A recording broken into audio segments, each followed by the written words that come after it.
Hi guys, kain tayo guys ha. Pero dito ako kumakain sa greenhouse kasi ang ulam ko ganito. At dito ko yan niluto.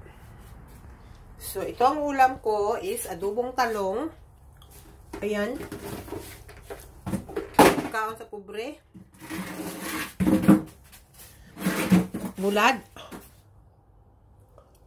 Nga mahapit na magduha ka tuig. Ang iban sini. Yan. May ano pa ko, may matawag sina pork shumai.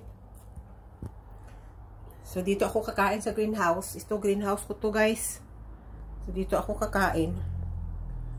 Kasi ang amoy saka ang bana ko wala diri si Bob. Lumabas. So I have chance to eat for this type of food. Masarap.